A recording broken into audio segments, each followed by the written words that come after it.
কল্পনা করুন তো, আপনি আপনার বাড়ির ভিতরে সম্পূর্ণ নিরাপদে বসে আছেন, আর সেই সময় শুরু হলো মুষলধারে বৃষ্টি। যে বৃষ্টি আপনাকে বাড়ির বাইরে যেতে দিল না। শুধুমাত্র আপনি নয়, সারা বিশ্বের কোনো মানুষ কিংবা কোনো প্রাণী আর বাইরে যেতে পারছে না, এবং আস্তে আস্তে পুরো পৃথিবীর মানুষ গায়েব হয়ে গেছে। শুধুমাত্র আপনার পরিবারই বেঁচে আছে, আর বাড়ির বাইরে ঘুরে বেড়াচ্ছে ভয়ঙ্কর সব দানবেরা। তো আপনি এখন কিভাবে সার্ভাইভ করবেন? তো চলো বন্ধুরা, এমন একটি মুভি আজকে দেখে আসি। প্রথমে জেসন ও তার পরিবার ভেবেছিল এটা শুধু একটা অদ্ভুত আবহাওয়া ঘটনা, কিন্তু শীঘ্রই তারা বুঝতে পারলো যে এটা কোনো স্বাভাবিক বৃষ্টি নয়। দরজা বা জানালায় এক ফোঁটা বৃষ্টি পড়লেই তার সঙ্গে সঙ্গে এমনভাবে আটকে যাচ্ছিল যেন চিরতরে বন্ধ হয়ে গেছে। জেসন জানালাটা ভাঙার জন্য একটা লোহার রড তুলে নিল, কিন্তু কাছে জোরে আঘাত করার পরেও তা কোনো উল্লেখযোগ্য প্রভাব পড়ল না। সে বিশ্বাস করতে পারছিল না যে তার বাড়ির জানালার কাজটা কিভাবে হঠাৎ এত শক্ত হয়ে গেল। তারপর সে কাছের মধ্যে ফাটলগুলো লক্ষ্য করলো, আর তার হুঁশ উড়ে গেল। বৃষ্টি জলের সংস্পর্শে সেই ভাঙা কাজটা মুহূর্তের মধ্যেই নিচ থেকে জোড়া লাগতে শুরু করলো। কিন্তু এটা ছিল কেবল শুরু। এদিকে পুরো বিশ্বের ইন্টারনেট এবং নেটওয়ার্কের ব্যবস্থা হঠাৎ বন্ধ হয়ে গেল। আশেপাশে মানুষগুলোর মধ্যে যোগাযোগ বিচ্ছিন্ন হয়ে গেল এবং পুরো এলাকা জুড়ে আতঙ্ক ছড়িয়ে পড়লো। এখন এটা স্পষ্ট হয়ে গিয়েছিল যে সংকটটা শুধু জেসনের পরিবারের মধ্যে সীমাবদ্ধ ছিল না। পাড়ায় থাকা সুসানও আতঙ্কিত হয়ে বাড়িতে ফিরে আসে। পরিস্থিতি দেখে সে সাহায্যের জন্য সঙ্গে সঙ্গে পুলিশ স্টেশনে ছুটে যায়। লোকজন নানা রকম কথা বলতে শুরু করলো। কেউ কেউ ভাবছিল সেনাবাহিনী হয়তো কোনো মারাত্মক অস্ত্র ব্যবহার করেছে, আবার অন্যরা সন্দেহ করছিল যে ভিন গ্রহের প্রাণীরা পৃথিবীতে আক্রমণ করেছে। আপাতত ঘরের ভিতরে থাকাই ছিল সব থেকে নিরাপদ জায়গা। জেসন দুর্যোগ এবং টিকে থাকার বিষয়ে আগে থেকেই খুব আগ্রহী ছিল, তাই সে সঙ্গে সঙ্গে তার পিস্তল প্রস্তুত করলো। রাত নেমে এসেছিল, কিন্তু তাদের প্রতিবেশী সুসান তখনও ফেরেনি। জেসনের উদ্বেগ বাড়ছিল। সে একটি ইলেকট্রিক ডিল বের করে দরজায় একটি ছিদ্র করার চেষ্টা করলো, কিন্তু কিছুক্ষণের মধ্যেই কয়েকটি বিলেট ভেঙে গেল এবং দরজায় তালা একটু নড়ল না। এবং তার পাশে একটি ভয়ঙ্কর ঘটনা আবার ঘটলো। ড্রিলে তৈরি করা গর্তে বৃষ্টির জল ঢুকতে লাগলো এবং কিছুক্ষণের মধ্যেই কাঁচের ফুটোটি আপনা আপনি ভরাট হতে শুরু করলো, যেন বাড়ির দেয়ালগুলো জীবন্ত জিনিসের মতো নিজেদের মেরামত করছিল। জেসন দেয়াল এবং এমনকি মেজও ভেঙে ফেলার চেষ্টা করছিল, কিন্তু প্রতিটি প্রচেষ্টাই ব্যর্থ হচ্ছিল। এখন তাদের বাড়িটা একটি শক্তিশালী কারাগারে পরিণত হয়েছিল। এমনকি পরের দিন সকালেও দরজা এবং জানালাগুলো তখনও তালাবদ্ধ ছিল। তখন পরিবারটি বুঝতে পারলো যে তাদের হয়তো এই বাড়ির ভেতরেই অনেকদিন থাকতে হবে। জেসন সাথে সাথে বাড়ির ভিতরে খাবার এবং অন্যান্য জিনিসপত্র গুনে দেখলো। জল এবং বিদ্যুৎ তখনও চলছিল, তাই সে তার মজুদ জিনিসপত্র খুব সাবধানে ব্যবহার করার সিদ্ধান্ত নিল। তার মতে পরিবারটি যদি প্রয়োজন মতো অল্প খাবার ও পানীয় গ্রহণ করে তাহলে তারা প্রায় 2 মাস বেঁচে থাকতে পারবে। এক সপ্তাহ কেটে গেল, কিন্তু বাইরের পরিস্থিতি একই রয়ে গেল। জিয়া ও আন ভবিষ্যতের কথা ভেবে তার খাওয়া টমেটোগুলো থেকে বীজ সংগ্রহ করতে লাগলো, যাতে প্রয়োজনে সেগুলো দিয়ে খাবার উৎপাদন করতে পারে। কিন্তু পাশের বাড়ির ম্যাক্স পরিবারের খাবার প্রায় ফুরিয়ে গিয়েছিল। জেসন তাদের সাহায্য করতে চেয়েছিল, কিন্তু নিজের পরিবারের জন্য জিনিসপত্র বাঁচানো কঠিন হয়ে পড়েছিল। এদিকে তার মেয়ে রুথ জানালা বাইরে একটি অদ্ভুত ছায়া দেখতে পেল। তার মনে হলো যেন বাইরে কেউ দ্রুত চলে গেল, কিন্তু পরের কয়েক সপ্তাহ ধরে সে অন্য একটা জিনিস বুঝতে পারলো। যখনই বৃষ্টির বেগ বাড়তো, বাইরে সে একই রহস্যময় ছায়াটা সে দেখতে পেত। আর সবচেয়ে অদ্ভুত ব্যাপার ছিল যে বাড়ির ভেতরে শুধু রুথই সেটা দেখতে পেত। পরিবারের খাবার ধীরে ধীরে ফুরিয়ে আসছিল। জেসনের লাগানো বীজগুলো বাড়তে অনেক সময় নিচ্ছিল। তারপর এলো বড়দিন। বাড়ির বাচ্চাদের জন্য কোনো নতুন উপহার ছিল না, কিন্তু গ্রে তার মাকে বাড়িতে ফলানো প্রথম টমেটোটি দিয়েছিল। সেই ছোট্ট টমেটোটা তাদের জন্য আশার উৎস হয়ে উঠেছিল। কিন্তু ঠিক সেই মুহূর্তে রুথের চোখ পড়লো ম্যাক্স পরিবারের বাড়ির উপর। সেখানে বসবাসকারী বৃদ্ধ দম্পতি ক্রমাগত ক্ষুধার কারণে মারাত্মক অসুস্থ হয়ে পড়েছিল। সেই রাতেই বাইরে আবার মুষলধারে বৃষ্টি শুরু হলো। চারিদিকে বিদ্যুৎ চমকাচ্ছিল আর মেঘ গর্জন করছিল। ঠিক তখনই রোদ বাইরে সেই অদ্ভুত শব্দ শুনতে পেল। শাওয়ান যখন বাইরে তাকালো, সে চমকে উঠলো। বাইরে দাঁড়িয়ে থাকা মহিলাটি আর কেউ নাই, বরং সুসান। সেই সুসান যে দুর্যোগের দিন সাহায্যের জন্য বাইরে গিয়েছিল, কিন্তু 1 মাস নিখোঁজ থাকার পর সে এখন তাদের বাড়ি বাইরে এমন অবস্থায় কিভাবে দাঁড়িয়েছিল। জেসন সঙ্গে সঙ্গে পর্দা টেনে দিল, কারণ তার সন্দেহ হচ্ছিল যে বাইরে সুসানের সাথে এমন কিছু ঘটেছে যা যে কোনো মানুষকে ভয় পাইয়ে দিতে পারে। এবং রুথ চিন্তিত ছিল যে ওই ছায়ার আড়ালে কোনো মানুষ নয়, বরং একটি দানব রয়েছে। সময় গড়িয়ে চলল এবং বাড়ির ভিতরে বন্দী থাকাটাই পরিবারটির সবচেয়ে বড় শাস্তি হয়ে উঠেছিল। ক্ষুধা আর ভয়ের পাশাপাশি বাইরে থাকা এক ঘেমি ও তাদের যন্ত্রণা দিতে শুরু করলো। তারপর একদিন চিমনির ভেতর থেকে একটি বিকট বিস্ফোরণ শব্দ হলো। চিমনির ঢাকনাটি ভেঙে নিচে পড়ে গিয়েছিল। রোদ ভাবলো হয়তো এটাই তাদের বাইরে যাওয়ার একটিমাত্র সুযোগ, কিন্তু জেসন জানতো যে একজন সুস্থ স্বাভাবিক মানুষের পক্ষে এই সরু চিমনির নলের ভেতর দিয়ে বাইরে যাওয়া প্রায় অসম্ভব। তবুও সে হাল ছাড়ল না। জেসন এবং গ্রে মিলে একটি সাধারণ পুলি ব্যবস্থা তৈরি করলো এবং একটি শক্ত দড়ি ব্যবহার করে ধীরে ধীরে রুথকে চিমনির ভিতর দিয়ে নামাতে শুরু করলো। পুরনো বাড়িটা আগে থেকেই বেশ নড়বড়ে ছিল। চিমনির চারিপাশে ইটগুলো মারাত্মকভাবে ভেঙে চুরমার হয়ে গিয়েছিল এবং দেওয়ালের একটি বড় অংশ উন্মুক্ত হয়ে পড়েছিল। প্রথমবারের মতো পরিবারটি ভাবলো হয়তো এই বন্দিদশা থেকে মুক্তির কোনো উপায় আছে, কিন্তু তারপর হঠাৎ তারা কুকুরটার যন্ত্রণার চিৎকার শুনতে পেল। কুকুরটা অনেকদিন ধরে তার হৃদরোগের জন্য ওষুধের উপর নির্ভরশীল ছিল এবং এখন তার বাড়ির সমস্ত ওষুধ ফুরিয়ে গেছে। ওষুধের অভাবে তার অবস্থা বেশ অবনতি হয়েছিল। জেসন জিয়াও আনকে ইশারা করলো। জিয়াও আন বুঝতে পারলো। সে টিভির ভলিউম পুরো বাড়িয়ে দিল যাতে বাচ্চারা বাইরে কোলাহল শুনতে না পায়। তারপর জেসন একটি পিস্তল বের করলো এবং তার বিশ্বস্ত বৃদ্ধ সঙ্গীকে তার যন্ত্রণা থেকে চিরতরে মুক্তি দিল। যে কুকুরটি তার সাথে বহু বছর ধরে ছিল তার মৃত্যু অত্যন্ত বেদনাদায়ক ছিল, কিন্তু পরিস্থিতি তাকে এতটাই বাধ্য করেছিল যে তার আর কোনো উপায় ছিল না। এখন সেই কুকুরের মাংসগুলো তার পরিবারের জন্য রান্না করবে, যেটা ছিল আরো বেশি বেদনাদায়ক। জেসন কুকুরটির শরীরের অংশগুলো আলাদা করে ফ্রিজে রেখে দিল। হয়তো এই খাবার আগামী দিনগুলোতে তার পুরো পরিবারকে বাঁচিয়ে রাখবে। এখন জেসন বৃষ্টির সময় সবসময় পর্দা বন্ধ রাখতো, কিন্তু একদিন রোদ বাইরে তাকিয়ে দেখলো একটি টবে লাগানো গাছ এখনো সেখানে আছে। এটি তাদের মনে একটু আশা জাগিয়েছিল যে হয়তো বাইরে সবকিছু এখনো শেষ হয়ে যায়নি। 3 মাস কেটে গেল এবং খাবারের সমস্যা ক্রমাগত গুরুতর হয়ে উঠছিল। শীঘ্রই নতুন খাবারের ব্যবস্থা না হলে তাদের বেঁচে থাকাটা কঠিন হয়ে পড়বে। তারপর জেসন কিছু ছোট প্রাণীকে ঘুরে বেড়াতে দেখলো এবং তার মাথায় একটি বুদ্ধি এলো। সে একটি স্কেটবোর্ড আর কাঁটাতারের রেক দিয়ে একটি ফাঁদ তৈরি করলো। কুকুরের মাংস টোপ হিসেবে ব্যবহার করে সে চিমনি দিয়ে ফাঁদটার বাইরে ফেলে দিল। প্রথম চেষ্টা ব্যর্থ হলো, কিন্তু জেসন হাল ছাড়লো না। সে তার ফাঁদটার উন্নতি করতে থাকলো। প্রায় 15 দিন চেষ্টার পর অবশেষে একটা ছোট প্রাণী ফাঁদে আটকা পড়লো। অনেকদিন পর পরিবারটি মাংস খুঁজে পেল। তাদের কাছে ওই ছোট শিকারটা অলৌকিকের চেয়েও কম কিছু ছিল না। এখন পরিবারটি সিদ্ধান্ত নিল যে পালানোর চেষ্টা করে হয়তো তাদের সবচেয়ে বড় ঝুঁকি হবে। তারা এই বাড়িটাকেই তাদের স্থায়ী বসবাস হিসেবে বানিয়ে নিবে, এমনকি তারা মেঝেটা ফাটিয়ে ফেলবে এবং সেখানে গাছ লাগাবে। এখন বাড়ির সবকিছু কেবল একটা উদ্দেশ্য পূরণ করত, বেঁচে থাকা। কিভাবে কিছুদিন বেঁচে থাকা যায়। কিন্তু কিছুদিন পর বিদ্যুৎ পুরোপুরি চলে গেল। এবারও ভেঙে পড়ার পরিবর্তে পরিবারটি আরো স্বনির্ভর হয়ে উঠল। তারা বিদ্যুৎ ছাড়াই বাঁচতে শিখলো। আর এভাবে সময় কেটে গেল। 1 বছর, 2 বছর, 3 বছর এবং 5 বছর দেখতে দেখতে কেটে গেল। এখন 2 সন্তানও বড় হয়ে গেছে, কিন্তু এতগুলো বছর ধরে বাড়িতে বন্দি থাকার কারণে তাদের মেজাজটা অনেকটাই বদলে গিয়েছিল। দুজনে খিটখিটে আর বিদ্রোহী হয়ে উঠেছিল।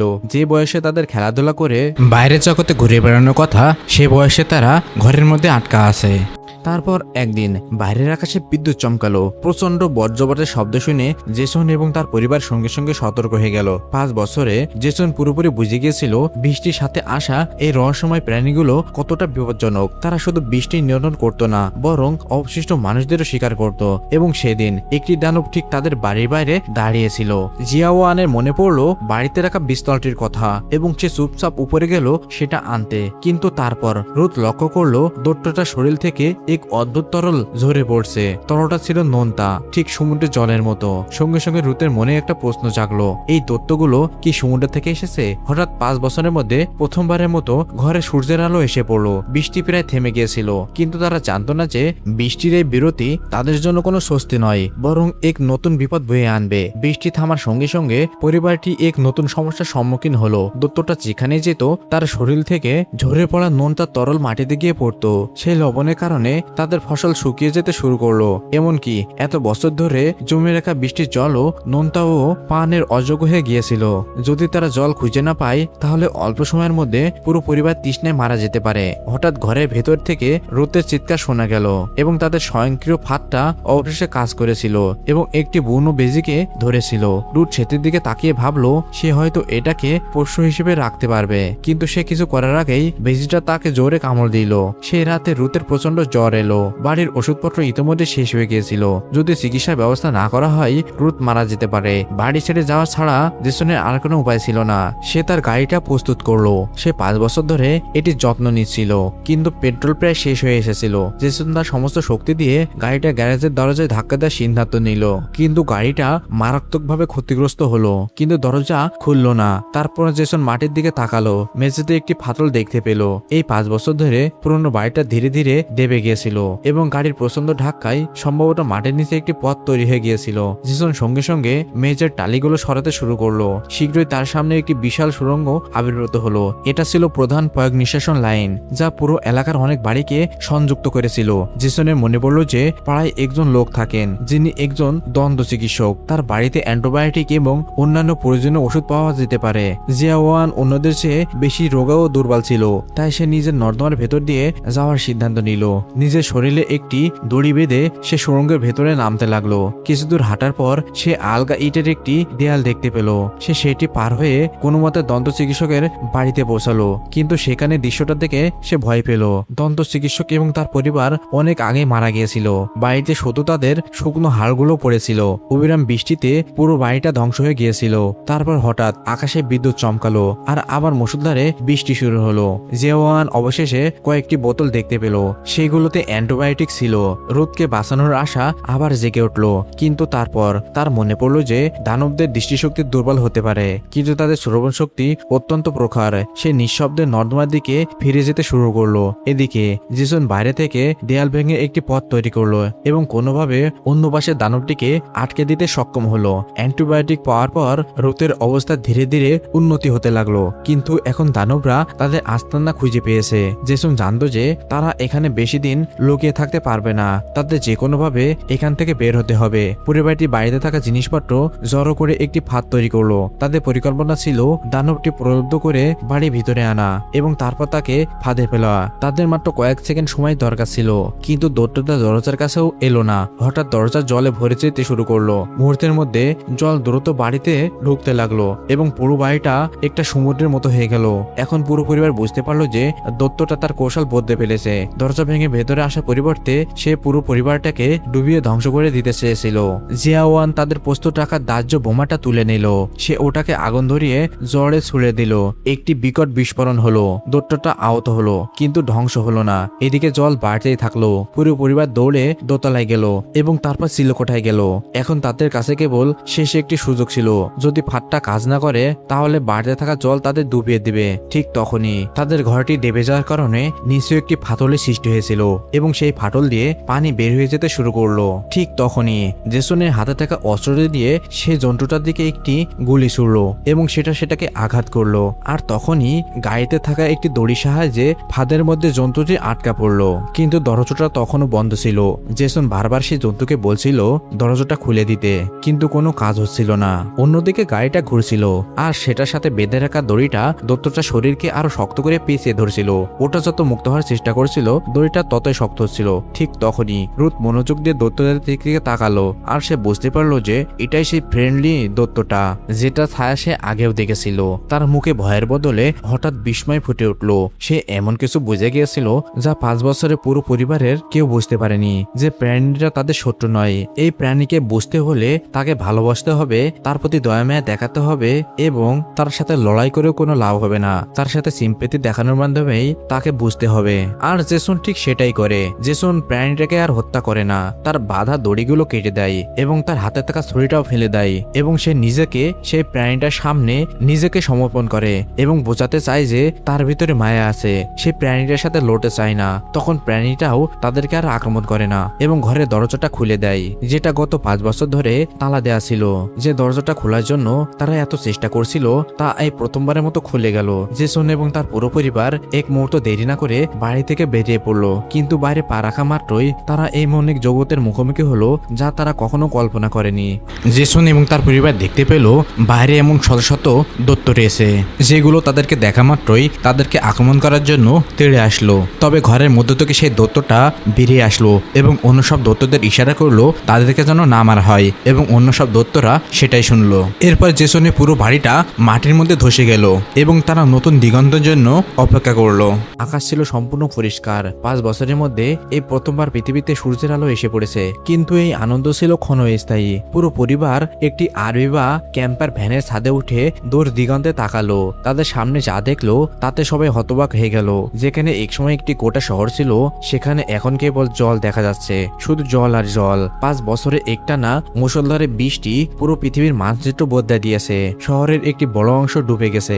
রাস্তাঘাট, দালান কোঠা এবং বিস্তীর্ণ ভূখণ্ড জলের নিচে তলিয়ে গেছে। আর সবচেয়ে ভয়ের ব্যাপার হলো মানুষের বসবাসের জন্য অবশিষ্ট এতটুকু জমি নেই। এখন জেসনের পরিবারের আর কোনো পুরনো বাড়ি নেই যেখানে তারা নিজেদের আটকে রেখে নিরাপদে থাকতে পারবে।